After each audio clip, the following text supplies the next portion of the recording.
So, Mayor Vico, do you have a statement or are you ready to answer questions?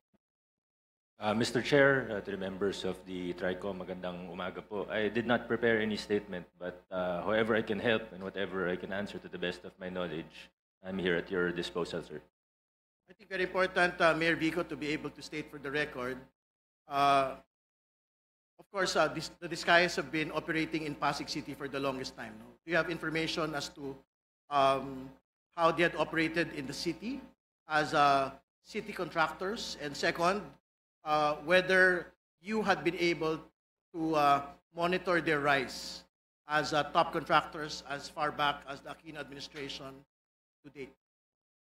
Mr. Chair, pumasok po ako sa politika 2016 na po. I ran for councilor in 2016 and for mayor in 2019.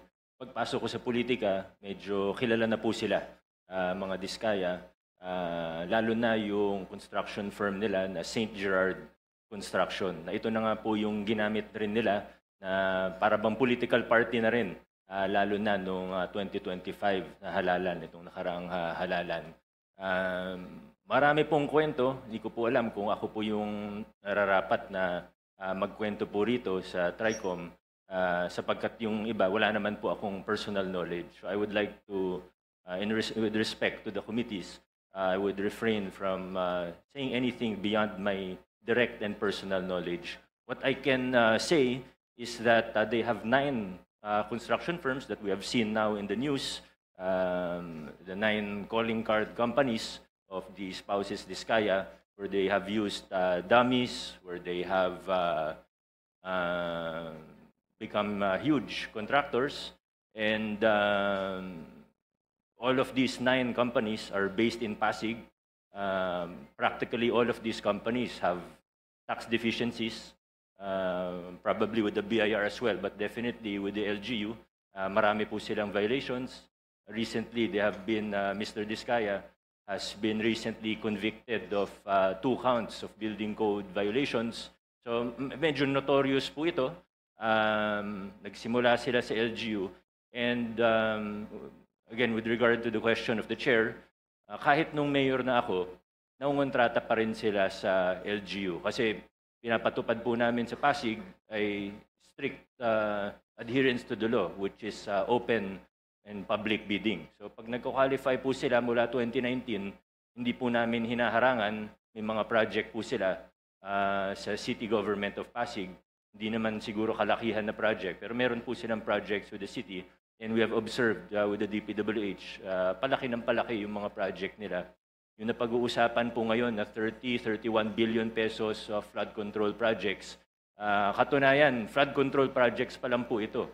Hindi bababa sa 100 billion pesos ang total contracts po nila sa ating pamahalaan, Mr. Chair.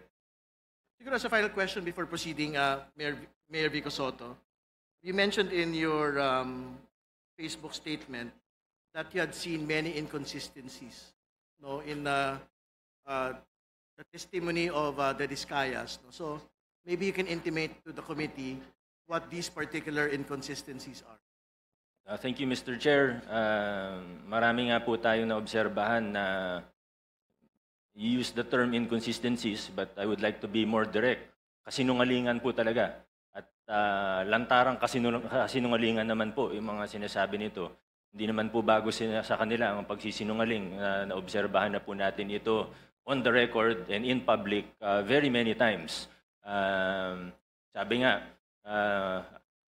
dito sa kaso na ito, ang sinungaling ay asawa ng magnanakaw. Kaya ito po talaga yung nakikita natin. Ano?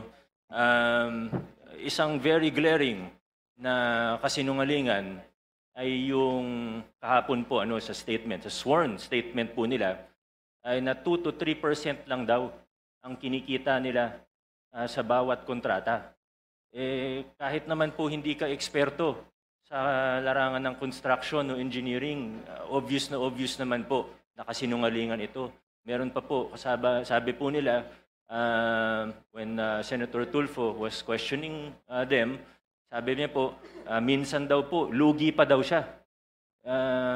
Ang bait naman po ng mga ito kung tumatanggap sila ng kontrata sa gobyerno, nagbibid sila para malugi. No sane business person would do that. Of course, I think everyone in this room would agree. Sinasabi nila 2 to 3% yung normal, 5% daw pag sinuwerte. Pag kinumpute po natin, alam ko medyo, Mr. Chair, with all due respect, if we just apply simple logic, it is already clear that they are lying. Although alam ko medyo iba kasi yung logic na ginagamit nila sa universe po nila. Pero pag tiningnan po natin logically, 2 to 3% of even 100 billion, edi 2 to 3 billion pesos lang po ito. Sila naman po yung nagmalaki at nag-flaunt. Pinagyabang po nila yung lifestyle nila. Na sobrang sabi nga po nila sa isang interview, 11 digits. Sabi po nila, pinagyayabang nila, 11 digits. Sabi ni Ma'am Sara, 11 digits ang assets nila. So hindi bababa sa 10 billion. Nakita po natin, isang jade lang nila sa sa office nila, 100 million na kagad yun. Yung mga sasakyan, if they paid the correct taxes, it would easily reach almost 1 billion, if not more than 1 billion. How will you afford that if you're only earning 2 to 3% profit? Sabi naman nila, wala silang private contracts. Ayaw na daw nila sa private kasi maliit ang kita. Nasa interview din po nila. So, buti na lang po ang isda ay nahuhuli sa sarili nilang bibig. Buti na lang po. Ganun po sila magsalita in public at nalalaman natin ang mga katotohanan. And I don't mean to overstep, Mr. Chair. Please stop me at any time. But I would just like to, siguro hindi naman warning, pero siguro ang aking pag-igayat sa bawat isa, pati na rin sa mga mamamayang, sa ordinaryong mamamayan, na mag-ingat po tayo sa mga naririnig po natin. Alam naman po ng lahat ng tao sa kwarto na ito na may guilty na senador, may guilty na congressman, may guilty na DPWH officials, may guilty na contractor, at maaaring sa iba pang ahensya ng pamahalaan. Pero sa puntong ito, nakikita po natin, hindi lang sila basta naglalaglagan, gusto nilang magulo ang kwento. Gusto nila lituhin tayo. Gusto nila na hindi na natin malalaman kung ano totoo para eventually mawawala na lang na parang bula. Magkakalituhan na tayo, hindi na natin malalaman kung anong totoo sa hindi. Magbabanggit na lang ng kung ano, na wala naman silang pruweba o ebidensya. Sa mga pangalan na nabanggit niya po kahapon, naniniwala ako may iba doon, totoo. Pero hindi tayo they have to present evidence, of course. And I think we really have to be careful because in our experience with them, in my experience with them, Mr. Chair, these are people who are really capable of lying without batting an eyelash. So we have to be very careful in how we proceed. Thank you, Mr. Chair. Mr. Chair, a short manifestation, Mr. Chair. Just a short Okay, manifestation. yes, please, very short.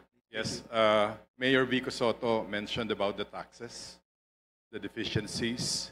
So may I manifest that, is the Bureau of Internal Revenue here? BIR? Nandito ba sila?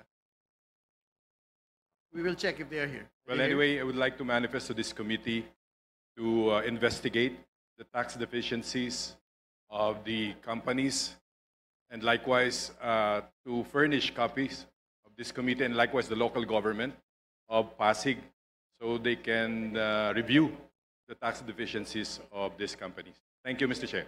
Right, thank you. Okay, so I think we can proceed already. Yeah.